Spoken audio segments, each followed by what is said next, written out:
In this chapter, we're going to examine a few advanced topics in object-oriented programming, including polymorphism, abstract classes, and interfaces. And we're going to start in this lesson with polymorphism. Let me define polymorphism for you first. Let's put a comment up here so you can see the word spelled out, in case you're not familiar with the term. Polymorphism means of many forms or of multiple forms or of multiple types. And in the context of object-oriented programming, what that means is that when we have a base and derived class or multiple derived classes from a base, and we have a virtual method, then the compiler can figure out which of the methods to call based on the type of the object that's being presented to it. So a manager object gets one display info method and an employee object gets another. And that's important because a lot of times when you're working with a large project, you're going to have multiple objects and calls to methods where the object is not known in advance. And the compiler has to figure it out. And via polymorphism, the compiler can figure out which method to call. So let's look at an example of how polymorphism works using a similar example to the one I just gave you.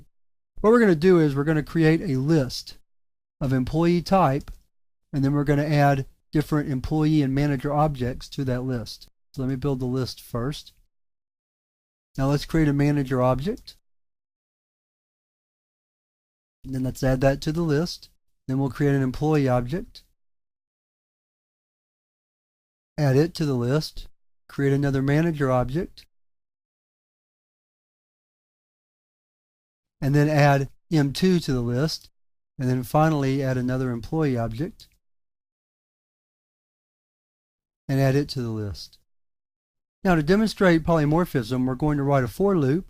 It starts at 0, runs through the number of elements in names, and we're going to call the displayInfo method on each object as it comes up in the list. Now, the reason we need polymorphism is because we don't know in advance what name Sabai is. We don't know if it's a manager or an employee.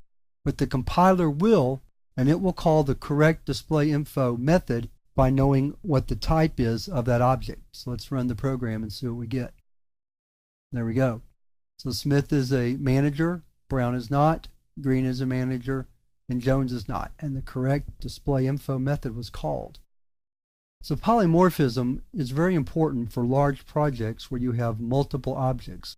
Imagine a graphics program where you have squares and rectangles and triangles and circles and all these objects. And yet you need them in a collection like a list, and then when you want to perform some operation on them, you want to be able to call a generic or a more general method like displayInfo or maybe draw, for example, a draw method, and have that method be called correctly for the type of object that it's being called for. Polymorphism does that. And that's what we demonstrated in this example. So polymorphism is one of the advanced topics in object-oriented programming. In the next lesson, we're going to look at the next topic, which is abstract classes. And those are classes that we can use as base classes, but are not classes that will actually instantiate. For example, with the shape class, you want to use it as a basis for other types of shapes, like rectangles and triangles, but you would never actually instantiate just a shape. What does that mean? It doesn't mean anything. So you can do that via a concept known as abstract classes, and we're going to look at that in the next lesson.